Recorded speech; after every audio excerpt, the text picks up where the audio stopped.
Welcome back to the studio. And for the next 30 minutes, we're in conversation with Chelsea Manning and Harry Halpin.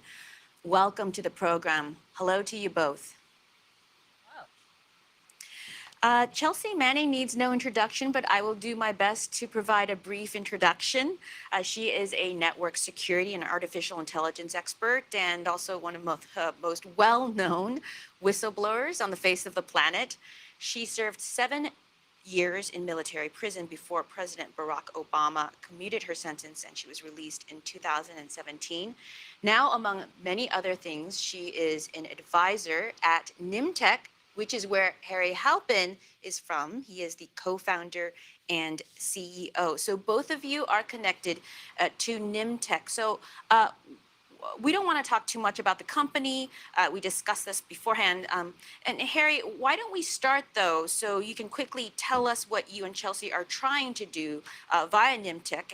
And of course, there's been some criticism about the fact that it's a token-based ID platform and so on. Over to you, Harry.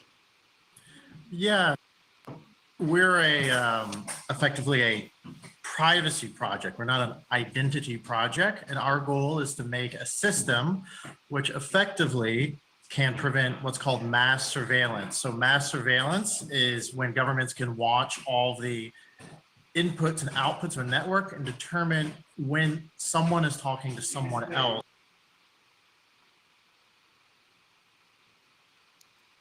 Hello, Harry?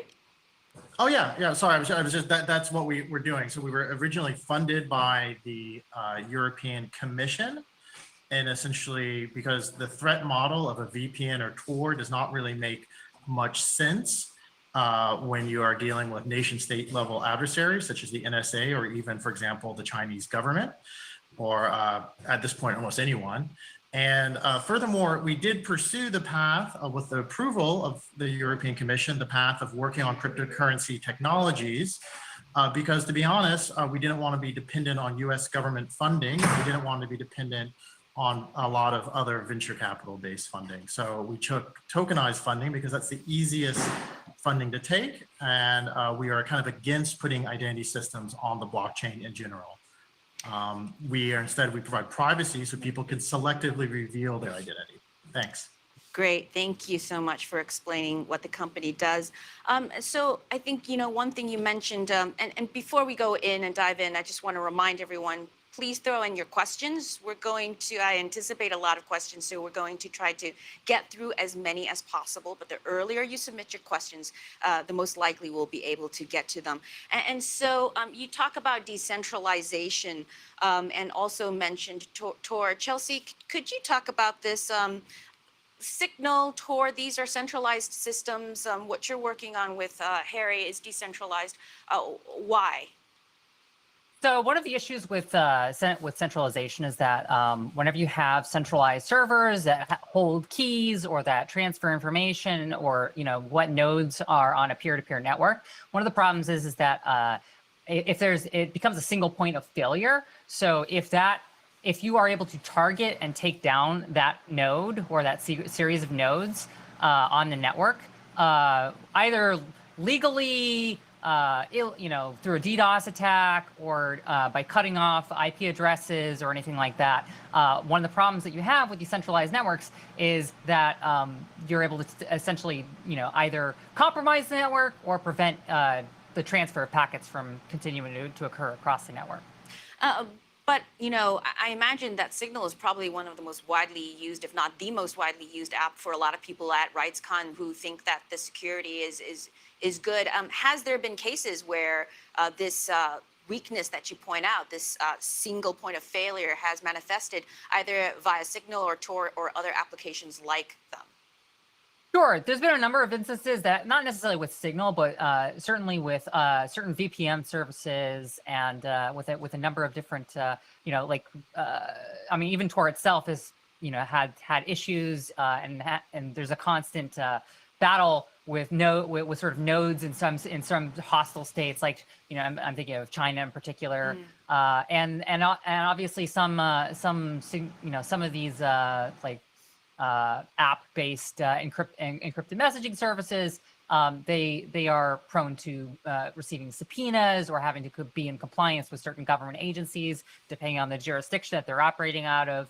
And this has happened in the past, and obviously there's been more specific cases in which this has happened, where it's been like, oh, this is supposed to compromise 6 people as opposed to the entire network. But certainly this happened with telecommunications before encryption. And so we're just, you're just trying to prevent this from sort of happening with encrypted things as it becomes more and more of the infrastructure backbone of society.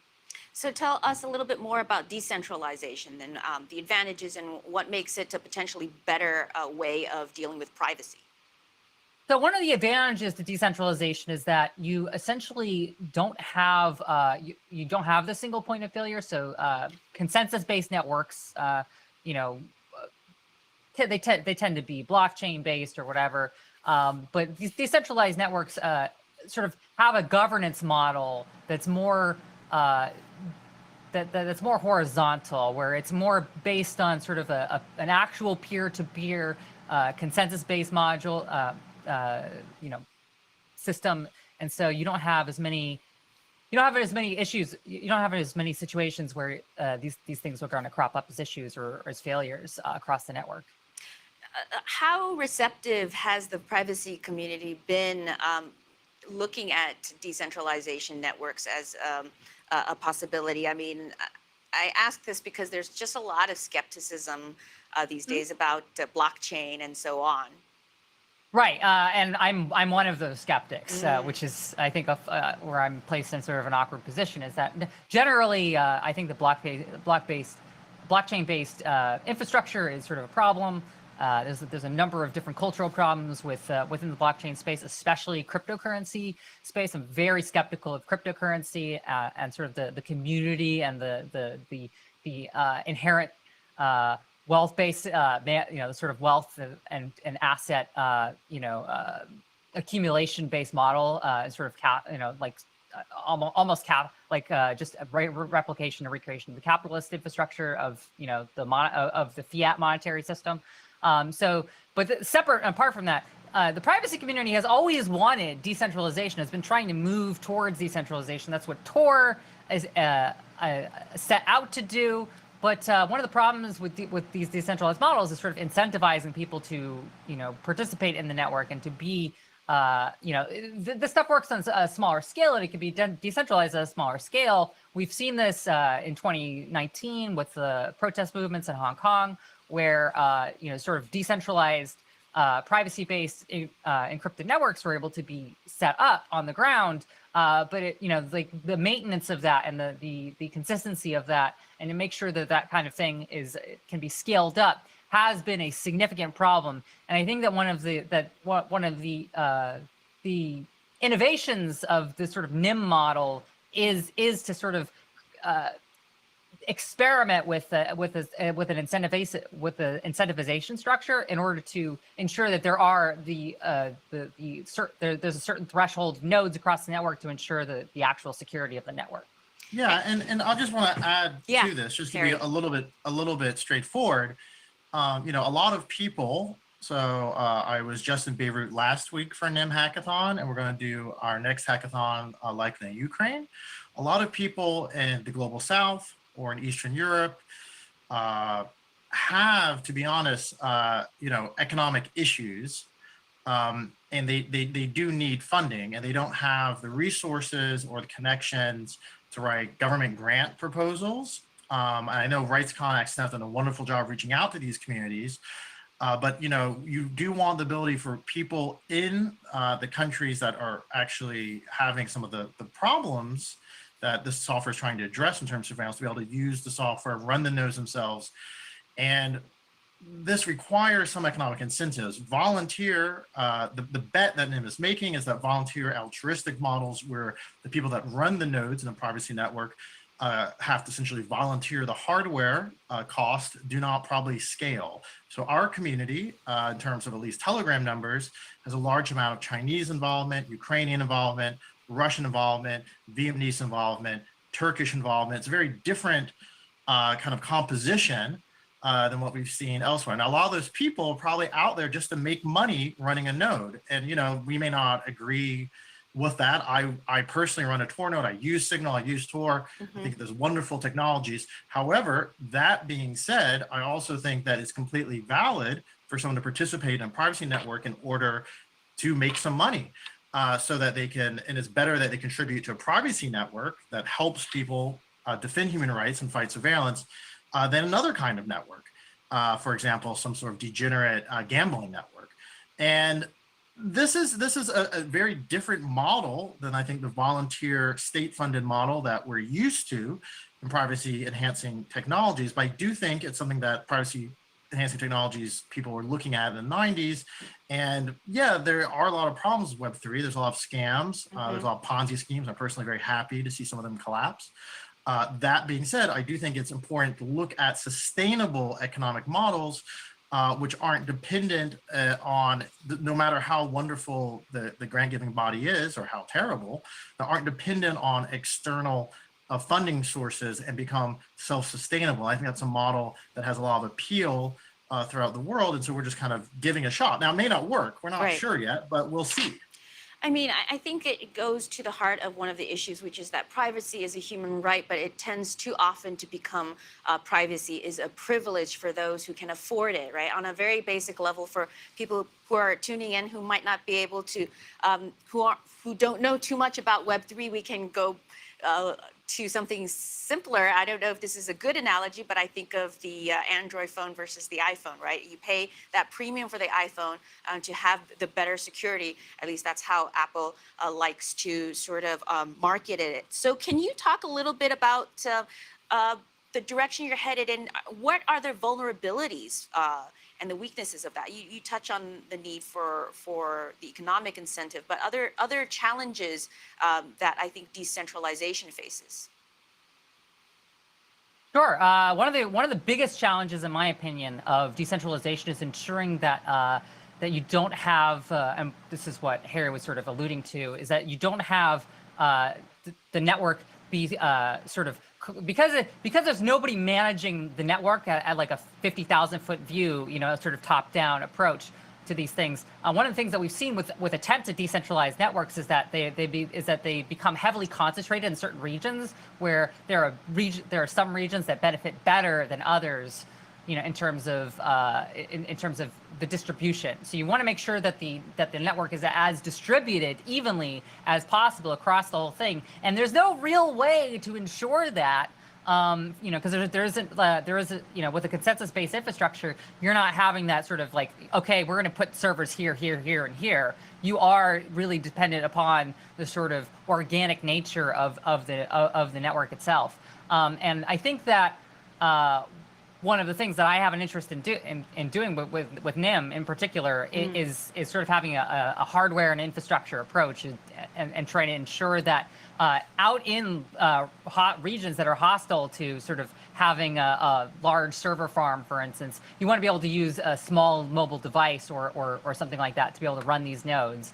And for the average user that uses a tool like this, they're not going to have to deal with any of the infrastructure stuff. All of this stuff is at an infrastructure layer. The person who's running an app, the whatever quote unquote killer Signal like app that you just download on your mobile device, is just going to work, and you're not going to have to fuss around with understanding anything about any of this stuff. It'll just work. Great. Now, this conversation is about the future of privacy, and so I wanted to throw out other considerations about concepts related to privacy that most people don't necessarily consider. Chelsea, I know that you care a lot about considering privacy as a health issue. Could you talk a little bit about that? Sure. From my own experience in prison and being held in both just over a year of solitary confinement and then another 6 or 7 years of being out in general population where I'm actually interacting with other prisoners, I view privacy and lack thereof of privacy as sort of a health issue, because when you're being observed, or you know that you are at risk of being observed at any given time in a certain space, that could be very exhausting and alienating, especially if you don't know who's doing the observing. So one of the things that I've noticed with sort of the transition from I recall that something like 9% of people were quote unquote not extremely online, and that number is bumped up extremely online in 2019, and that number bumped up to I think close to 30% by the end of 2021, mostly due to the transition of things over to virtual because of the pandemic, Right. and the restriction methods that were in place because of that.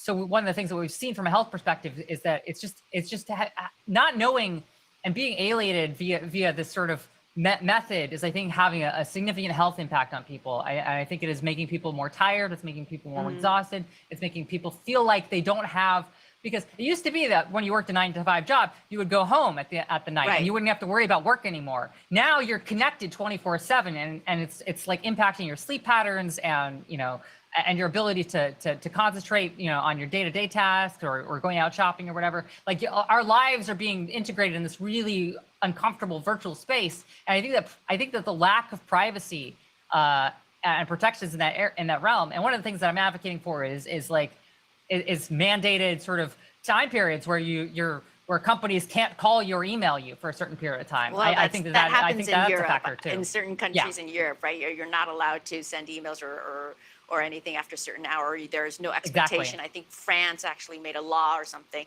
Don't quote me on that, but I'm absolutely certain at least one country in Europe has done that. And I think France has. You're France correct. has. Okay, great. Thank you so much, Harry. I think we're going to go to questions right now. I wanted to start questions early because I know that at least 200 people signed up or something like that, and there's lots of questions. So the first one is from Domingo, and he is asking that the NIM white paper's disclaimer states that NIM tokens are not to be traded as securities in the U.S., such as to not violate the 1933 Securities Act. However, on your blog, it states that token holders can earn an APY of up to 45% in annualized returns, about 3 to 4% each month. And he's saying this can't fit the definition of an investment and may bring regulatory problems. How can NIMTech address this contradiction? I think this one is for you, Harry.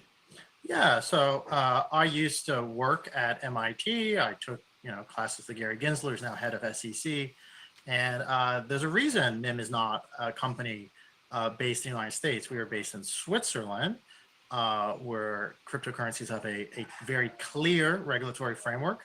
We have filed a prospectus that's been verified by the Swiss prospectus authorities, particularly BX and SIX. And we have registration with FINMA, which is the Swiss financial authority. And we're currently working to register with other authorities.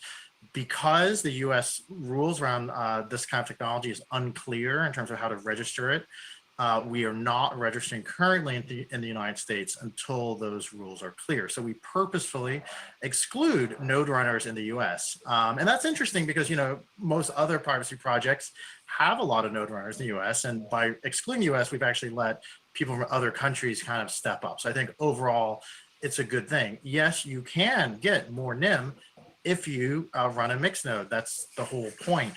The whole point is to give someone privacy, but the number of NIM you have is a kind of a reputation.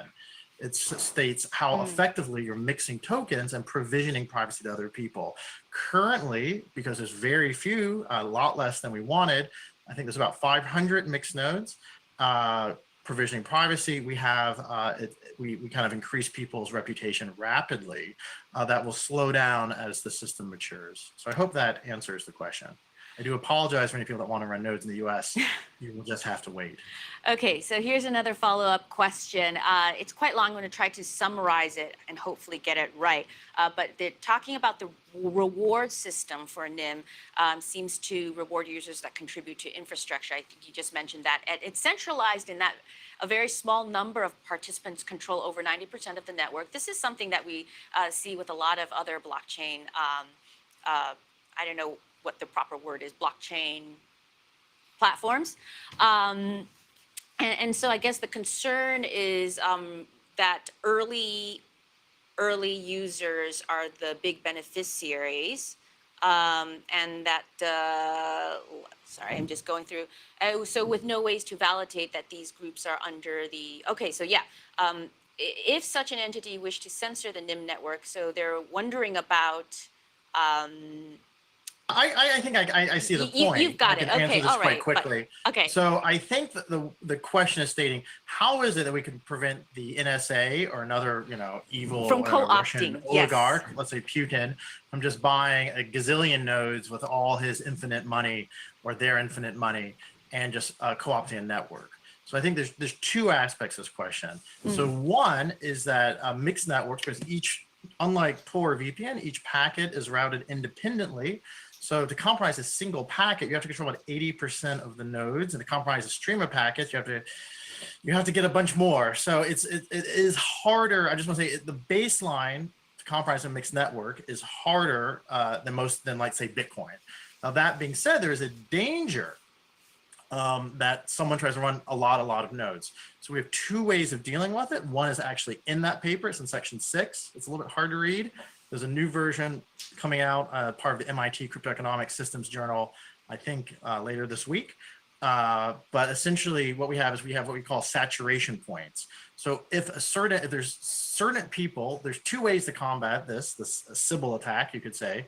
One is we do force them to do work. So if Putin and the NSA are doing a lot of work, they're running a lot of nodes, that's not necessarily bad as long as they're not running enough to compromise the network. How do you make sure they're not running enough to compromise the network? First, you make it economically irrational to basically, we do delegate staking, like voting on the reputation of nodes. So, maybe the Putin and NSA are very popular, but the pattern of how people would vote, let's say I run 1 million nodes and we all vote for ourselves, that's very easy to detect.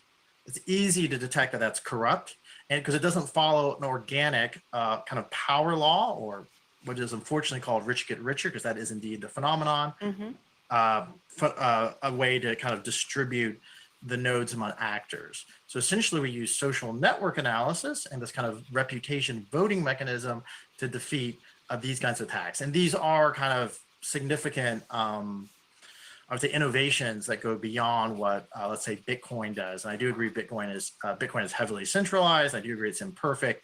It's just interesting because it's one of the few decentralized systems where incentives work. We've had a lot of previous experiments in decentralized systems where while they haven't been compromised per se in an obvious manner, they have, for example, they were compromised. They were compromised by design. By design. Yeah. They were designed to benefit the people who founded it and created it. Yeah, we're trying to just build a very different design. We're trying to ensure some level of decentralization and also let the community kind of vote for who they like. And they kind of use statistics to determine if those people are likely adversaries or not. That's not perfect, but then nothing is. Got it. The short plain English version of all that is there are technical limitations built into the system that actually mean that those kinds of actors can't do that, or they will actually make the network stronger by participating in the network. Excellent. Well, thank you so much. Next question is, I don't know who it's from, but they're asking, does Tor not have a lot of similar protection mechanisms like node reputation or detecting corrupt nodes? I don't know if it's node repetition, that's what they mean. How would you describe the security advantage of your system over Tor? So this is one of the reasons why I wanted to invest in a mixnet in general. In 2016, I made a separate proposal very similar to NIM that didn't have the incentivization structure that the node incentivization structure that NIM has. But I wanted a mixed node structure that was virtually identical to this, apart from in every other respect, and that was mostly because of the fact that Tor has identified that this is a problem.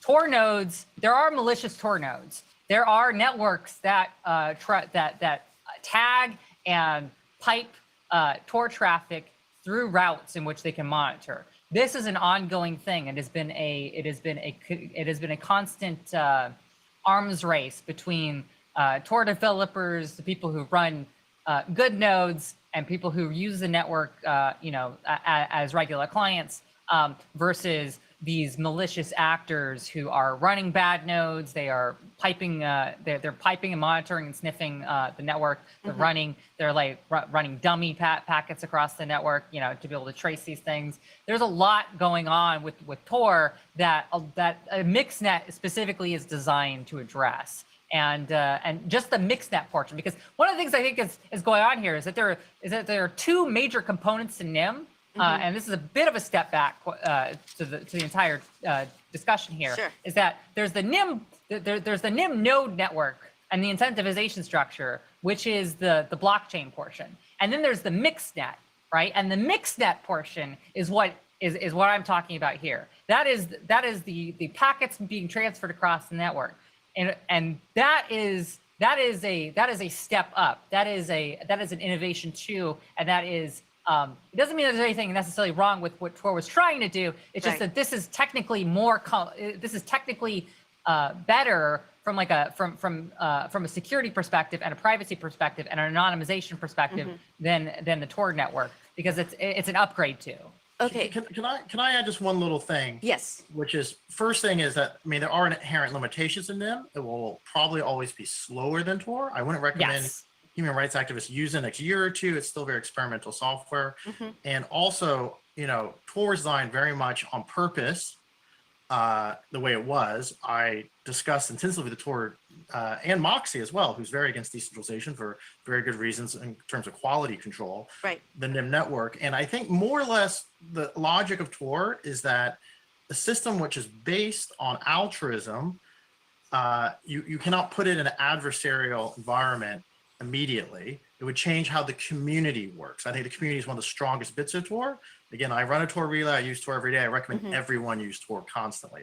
It's a great and wonderful piece of software, and it defends against most adversaries, and probably is the best you're going to get in terms of defending web browsing. Mixnets are more for things like signal, cryptocurrency, message-based traffic, just technically. Got it. That being said, we're just doing a bet. We're saying, well, maybe we can make an economically sustainable system which can survive in an adversarial environment. This is a very different bet than Tor. Ah, very interesting. So it's a bet. You don't know. Yeah. Last question, I think, or maybe we have time for two more. But Sarah asks, can Web3 offer ways for rights advocates and whistleblowers to communicate in highly restrictive countries where civil society is restricted?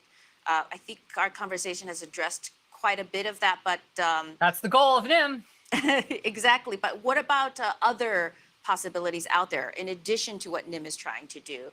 Are you seeing other interesting startups and organizations trying to do that in Web3? Well, one of the precursors to NIM, and actually would work well with NIM if it were to actually work, is Secure Drop. You know, that was a network in order to provide journalists with the ability to have sort of a Dropbox of information, to and deal have with this integrated, and to have this integrated.